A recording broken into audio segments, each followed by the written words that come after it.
So I honestly never thought I'd be one of those people posting their life drama on Reddit, but here I am, sitting in the back of an Uber, staring out the window with my phone at 12% and heart at like, I don't know, 2% at best. I feel like I'm in some sad indie movie or something, but I just need to get this off my chest. And apparently Reddit is the only place I feel like I can actually tell the whole story without someone cutting me off or trying to make excuses for them. So yeah, I'm gonna vent a little bit. I don't care if this gets buried or downvoted or whatever. I just need to say it out loud because if I don't, I feel like I'm going to freaking explode. Thing is, I used to think I was paranoid, like for real. But there's a difference between paranoia and intuition, you know, between being insecure and being treated like you don't matter. So the other day, I found out my husband let his mother read my private therapy notes. It was the final line in a long series of lines I kept letting him cross. But let me rewind because you need to understand how we got there. I met Drew when I was 25. I was managing a small bookstore while trying to pay off student loans and figure out what I wanted to do with my life. He was older, 32, confident, charming in a kind of easy get-what-wants way. He walked in with coffee and charm and somehow left with my number. Back then, that confidence was magnetic. See, I was so used to flaky, emotionally unavailable guys that when someone actually showed up and pursued me, it felt like a dream. He said all the right things, called when he said he would, took me on real dates, told me I was different, like he could see me. I didn't realize until much later that what he really saw was someone he could mold. Someone who wouldn't push back too hard. His mom, Carol, came into the picture not long after we started getting serious. And when I say came into the picture, I mean she was already there. Permanently. Like, in the frame. Glued. She'd show up with food, uninvited. Call him at 11 p.m. just to chat and comment on everything from my clothes to how I organized the fridge. And Drew? He laughed it off. She means well, he'd say. She just has no filter. Okay. Fine. I tried to play nice. I'd make polite conversation, invite her to dinners, even let her reorganize my pantry without saying anything. But it wasn't just her presence. It was the way Drew let her talk to me. Like that time she said, "You're lucky he chose you. Drew's had way better before." Right in front of me. And he laughed. Freaking laughed. Then said, "That's just how she jokes." I would smile through gritted teeth. I would cry in the bathroom. I would bring it up later, gently, carefully, and he'd always say I was reading too much into it, that I was just sensitive and so on. So I started therapy, quietly and privately. I didn't tell him much about it at first, just that I was working on some childhood stuff and trying to process my anxiety better, and it was actually helping. For the first time in years, I felt like I had a space where I wasn't being minimized or talked over. My therapist, Dr. L, helped me put words to things I had always just felt as a weird pit in my stomach. She helped me understand boundaries, like that I could love people and say enough. So I started journaling, writing things out between sessions, unpacking things Drew had said, things Carol had done. And I kept them all in one notebook, my therapy notebook. I didn't hide it exactly, but I definitely didn't advertise it either. It was for me, my safe place. Until one day, it wasn't. It happened on a Saturday. Drew had taken the kids to his mom's for a few hours so I could rest. I'd been burnt out, work, parenting, trying to keep the house from falling apart and all that stuff, so I thought maybe he was starting to get it, eventually. That maybe he saw how tired I was. I was halfway through a Netflix show, finally wrapped in a blanket with a hot tea, when I got a text from Carol, which was weird. She never texted me directly unless she was asking if I was feeding the kids enough greens. But this one, it said, "I read what you wrote about me. Honestly, I'm shocked you're still in this family. You should be grateful we even put up with you." I didn't even know what to think. I read it again. And again. My brain couldn't even process it at first. I was like, what? Then I remembered. I'd written something in my therapy notes a week earlier about how Carol's constant passive aggression made me feel small. How I was realizing that it wasn't okay for her to belittle me in front of my kids. How I was starting to think, maybe I didn't want her around them as much.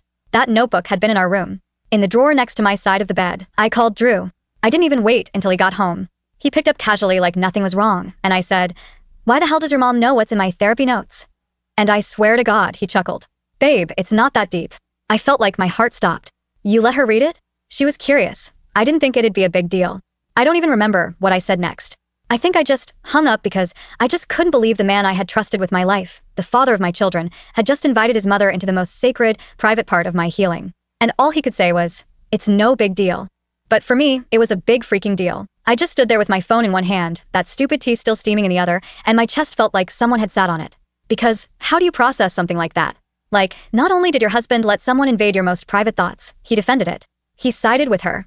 Like it was no worse than someone flipping through a grocery list. But it wasn't a list. It was every raw, ugly, terrifying thought I'd been afraid to say out loud. My pain, my doubts about myself as a mom, and my loneliness. The fact that I was starting to wonder if my marriage was killing me from the inside out. And now Carol had read it all. Probably with that smug little smile of hers, sitting in her weird floral chair that smells like old perfume and judgment. I got up and started packing. I know that probably sounds dramatic, but let me be super clear. This wasn't about one mistake. This was years of swallowing my hurt, Years of being told to lighten up, stop being dramatic, stop making everything about you. I packed one bag for me, and one for each of the kids. It wasn't even that hard. I knew where all their stuff was, I knew what snacks to grab, what stuffies they couldn't sleep without, and what pajamas they liked best. I didn't know where we were going yet, not really, but I knew we had to go. And as I was zipping up my own duffel, I actually stopped and debated whether I was being too impulsive.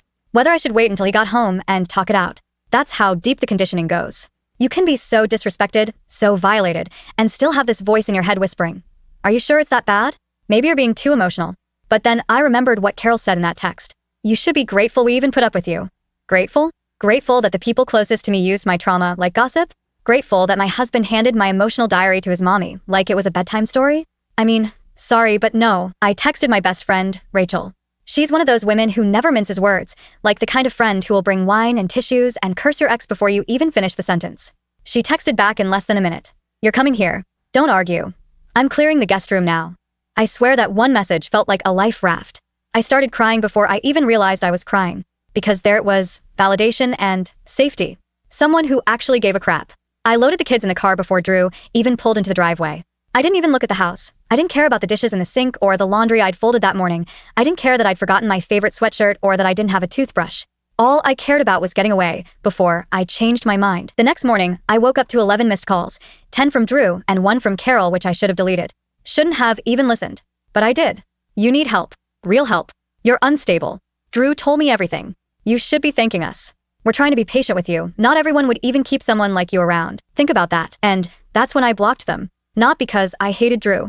Not because I didn't love him anymore. And God, I wish I didn't. But I blocked him because I finally realized he was never going to see me. Not as a full human being. Not as a wife. Not as a mother. Not as someone with thoughts and pain and healing that didn't revolve around his comfort. And I wasn't going to raise my kids in a house where their mother's boundaries were laughed at. Where their grandmother could gaslight their mom, and their dad would hand her the matches. Later that day, Rachel made me pancakes with blueberries, the kind I used to make for Drew, back when I still believed we had a future. I sat at her kitchen island while she made coffee, and didn't say a word. She didn't press and didn't ask for details. She just looked at me and said, "You did the right thing." I burst into tears right there over a stack of pancakes. Because for the first time in years, I didn't feel crazy. I felt safe. And it was a feeling I wasn't going to give up ever again. It's funny how quiet life gets when you stop explaining yourself. I mean, really stop. Not the polite, "I just need a little space," or "we're working through some things," you know? I'm talking about that clean break kind of silence, where you don't owe anyone a single sentence. That's how it felt those first few days at Rachel's. I thought Drew would show up eventually. I thought he'd try to fight for us. Like bare minimum, I thought he'd come to the house and ask to talk, but no, he did not. 3 days passed. Still nothing. Then one night, I got a text from an unknown number. Just one sentence. "So, you're really gonna throw away your marriage over one mistake?" So, to him it was one mistake. Not the betrayal, not the violation, not the fact that I cried in therapy about things I'd never even said out loud to him, and he handed that to Carol like it was no big deal. But that's the thing, right? Some people don't understand boundaries until you physically remove yourself from their orbit. Rachel helped me look for a lawyer, nothing dramatic, just someone who could walk me through my rights. Because even though I left the house, I still had my name on everything. Our accounts and our lease and our kids at the end of the day. But I wasn't trying to cut Drew out of their lives. I'm not that person. I needed to make sure that whatever came next, I had control over it. Not him, not Carol, but myself. She also helped me enroll the boys at her local school, just temporarily. I told them we were on a little mom and boys adventure, while Daddy took care of some stuff at home. My older one, Liam, is so smart, even too smart, I would say. He looked at me kind of sideways like, "Sure, Mom," but didn't push. He just asked, "Will we still go back home?" And I said the most honest thing I could. "I don't know, baby. But wherever we are, I promise it'll be safe." That same night, Rachel and I stayed up late watching trash TV, something on Netflix about people who marry strangers, or whatever. I wasn't really watching though, my head was in a million places. I just kept thinking about the version of me from 5 years ago, the one who met Drew and thought she hit the jackpot. He was charming back then and funny and the kind of guy who opened car doors and remembered your coffee order. His mom even pretended to like me. But then we got married, and the pretending stopped. Suddenly everything I did was too sensitive, or not good enough. Carol didn't like how I dressed the kids. She hated how I decorated the house, said it looked like a dorm room. She told me I was babying Liam because I hugged him too much. And Drew? He'd say stuff like, "She doesn't mean it like that," or "She's just old school, babe, just let it go." But it didn't feel old school, rather intentional. Like she was slowly trying to convince everyone, including me, that I wasn't cut out for this family. And then therapy happened. I started going about a year ago after I had a panic attack in the grocery store because I saw Carol's favorite tea, and it made my stomach twist. A box of chamomile. That's all it took. I knew then that something had to change. My therapist helped me start unpacking things I didn't even realize were inside me. That deep, ugly fear that maybe I wasn't enough. And that's what made what Drew did so much worse because he confirmed the worst fear I had about myself. That my thoughts, my pain, my healing did not matter to him. 3 weeks after I left, I got a letter. A real one. Handwritten. From Carol. I knew it would be garbage, but a part of me was curious, like poking a bruise. It was exactly what you'd expect. You always were dramatic. I tried to give you grace, but your behavior has been nothing short of cruel to my son. You should think long and hard about the example you're setting for your children. No apology. Just more guilt. I burned it. Like literally. Took a lighter from Rachel's junk drawer, walked outside, and burned that letter like it was the past because I was done carrying shame that wasn't mine. Later that night, Liam asked if we could FaceTime his dad. I wanted to say yes, I wanted to keep things normal, but I also wanted to scream, like, your dad let someone read my pain like a bedtime story. Instead, I just said, let me text him first and see if he's free. I didn't text to be completely honest. I just held my son and whispered, he still loves you, baby. But mommy needs to figure some things out, and he didn't ask again. He just curled into me just like he used to. And I felt something settle in my chest. Resolve. A couple days after I burned Carol's letter, I got an email. From Drew. The subject line just said, please read. I don't know what I expected, maybe some kind of grand apology, or even just a moment of accountability. Something that showed me he got it. Look, I know you're hurt, but I wish you'd stop making me out to be the villain here. Okay, so that's where we were starting. The rest of the email was this long, whiny justification, how he only shared a few pages, and he didn't think it would be a big deal, and Carol was just trying to understand me better so she could help us. Like, I don't even know what planet he's living on, but help us? By digging through my trauma? That's not help. That's emotional trespassing, he ended with. I love you, but I won't let you keep our kids from me. That's not fair. No apology, no real ownership, just that passive-aggressive tone that made it sound like I was the unstable one again. I didn't even reply, not immediately. I took my laptop, shut it, and just walked out onto Rachel's porch. It was late, the boys were asleep, the air was cold in that crisp, early fall way that makes your lungs feel a little tighter. Rachel came out after a while and handed me a mug of something warm. The irony wasn't lost on me. Want to scream? She asked, settling into the porch chair beside mine. And God, I almost did. I almost let it rip right into the sky, but I just looked at her and said, I think I married someone who doesn't see me. She's like, you didn't, but that doesn't mean you're invisible. That stuck with me. The next morning, I finally sent Drew a short reply. Just one paragraph. You violated me. You handed my private pain to someone who's done nothing but undermine me for years. And now you're minimizing it like I'm just being dramatic. Until you can acknowledge the damage you caused and truly take accountability, I can't have you in my space, and that includes around the kids. I didn't expect him to respond well. And I was right. A few hours later, I got another text. This time it was a screenshot. Carol had posted a Facebook status. Some women will destroy their families just to play the victim. Shame on those who rip children away from loving grandparents and fathers. My face went hot. That burning, buzzing anger that starts at your ears and works its way down to your chest. But you know what I didn't do? Respond. I didn't comment, I didn't message her, and I didn't even screenshot it back to Drew. Because she wanted attention, she wanted a public fight, she wanted to poke the bear. And I wasn't her bear anymore. The worst part was watching Liam start to internalize it. He got quiet. He'd ask me weird questions like, are you mad at daddy because he forgot your birthday? Or do grandmas go to jail if they say mean things? Stuff no 5-year-old should be thinking about. So one night, after I tucked him in, I lay beside him and said, hey, buddy, can I tell you something? He nodded, eyes wide.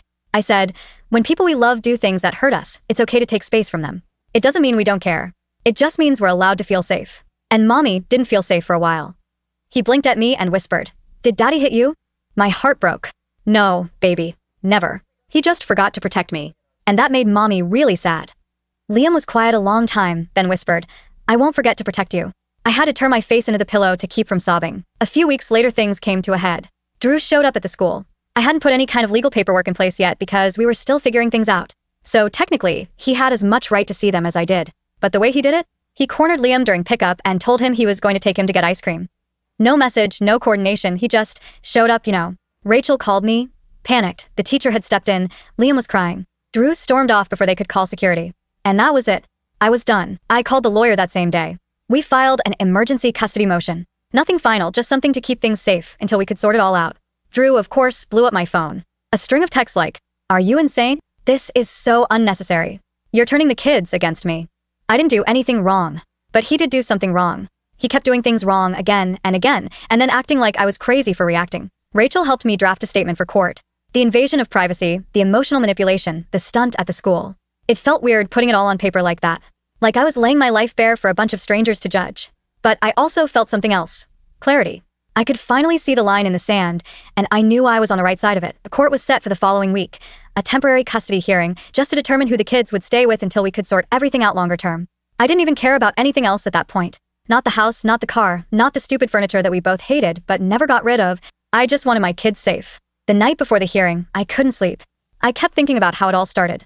How Drew and I used to talk about having kids while curled up in that crappy one-bedroom apartment after college when we were both working double shifts and eating cereal for dinner. He used to say things like, "We're gonna break the cycle. We'll raise kids who know what love feels like." And now I was the one showing them what it looked like to leave when love turns into something else. Into silence, manipulation, betrayal. It wasn't the kind of lesson I ever wanted to teach, but maybe it was the one they needed most. The hearing was quick. Drew tried to act composed in the courtroom, wore his "I'm the reasonable one" face, you know. But the minute his lawyer started talking, his mask started to crack. He called what happened with the therapy notes a misunderstanding. The judge asked, did you not share your wife's private mental health documents with your mother without her consent?" Drew squirmed in his seat. "I mean, yes, but..." Then it wasn't a misunderstanding. It was a violation of privacy, the judge said flatly. For the first time, I think it actually hit him that he might not win this one. That he wasn't just going to reason or guilt his way back into control. The judge gave me temporary primary custody pending further review. Drew would get supervised visitation, and Carol, yeah, she was explicitly banned from those visits. The judge actually said, "I have serious concerns about the grandmother's influence." It felt like breathing for the first time in months. Afterward, Drew caught up with me in the parking lot. He looked exhausted, unshaven, eyes red, like he hadn't slept either. "Can we talk?" he asked, almost like he was pleading.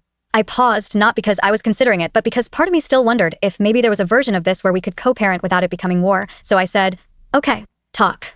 He ran a hand through his hair. "I know I screwed up. I get that. But don't you think this is a little extreme?" My mouth literally fell open. I said, "You let your mother weaponize my most personal thoughts against me. You told her things I said in confidence while I was working through postpartum depression. And you still think I'm the one being extreme?"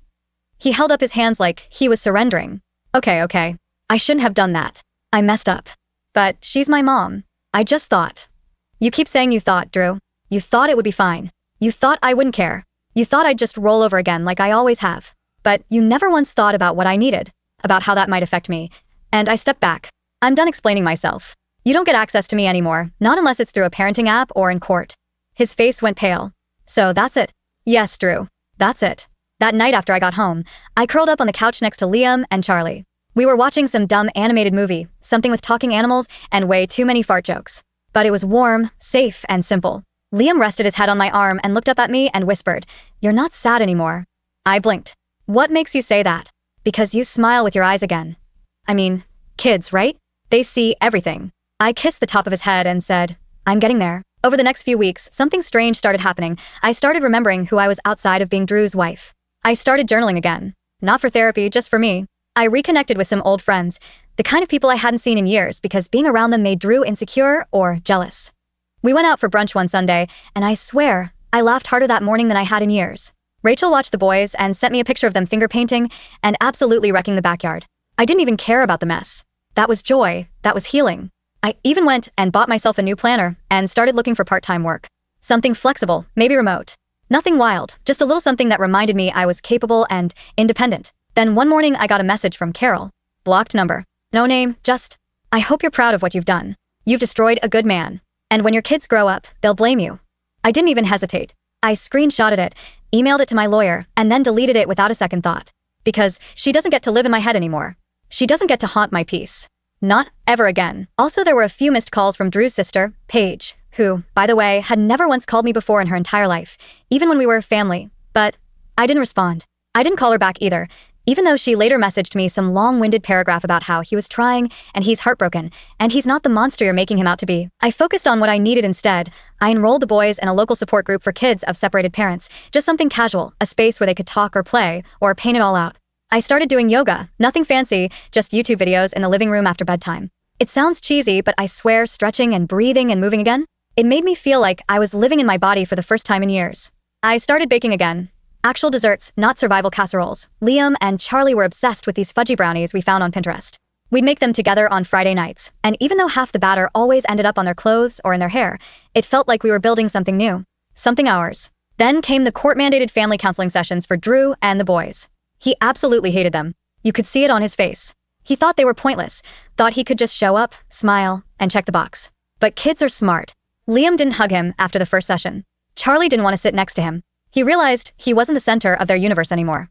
That love wasn't automatic. It had to be earned. I didn't say much during those sessions. I was there because I had to be, but every time Drew tried to crack a joke or act like the fun dad, the boys just looked at him like, "Where were you when mom was crying in the kitchen?" Kids might not always have the words, but they know the truth. And then something happened that I wasn't expecting. I got an offer.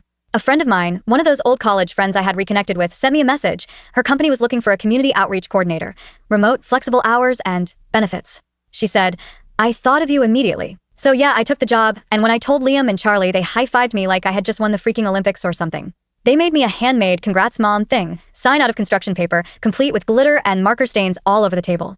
We taped it to the fridge. Every morning when I see it, it reminds me that no matter how painful things got, no matter how broken I felt when I left that house with a suitcase and 2 confused kids, I did the right thing. A few weeks later, Carol decided to send me a letter once again. And yes, a literal letter again. She really thought we were in the 1800s or something. The envelope was this stiff floral stationery that practically screamed, "Look how composed and proper I am." I almost threw it away without opening it, but curiosity got the better of me. Inside, 2 pages of absolute nonsense. No, she didn't apologize. Instead, it was a passive-aggressive guilt trip disguised as concern. Stuff like, "I hope you're not poisoning the boys against their father, and we're family and family should forgive, and my personal favorite, I understand you've struggled emotionally, but lashing out isn't the answer." I mean, she would never get it. Not because she couldn't, but because she didn't want to. Her ego was more important than my humanity. Her control mattered more than my boundaries. And Drew, well, he'd been trained by her, molded in that same image. And I had spent years trying to fit into that dynamic, shrinking myself, questioning my sanity, over-explaining my feelings to people who had already decided they didn't matter. I didn't respond to the letter. I just gave it to my therapist, who looked at it, nodded, and said, "You're doing great, by the way." I still get the occasional text from Drew, mostly about the kids, sometimes veiled attempts at reopening the door, like, "Hope you're doing okay," or "I'm around if you ever want to talk." I keep it civil. Boundaries.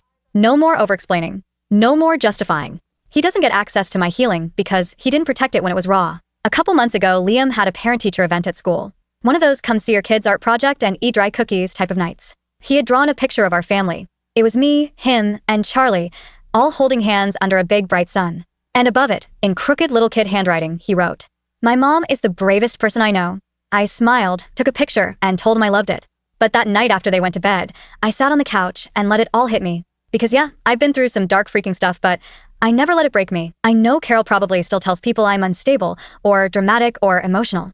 I know Drew probably still tells himself that he didn't really do anything wrong. And you know what? That's fine. Let them keep their version of a story. Because I've got the only version that matters. The one where I finally chose me. And if that makes me the villain in their eyes, then so be it. Because in my story, the one I'm writing now, every single day, I'm the hero.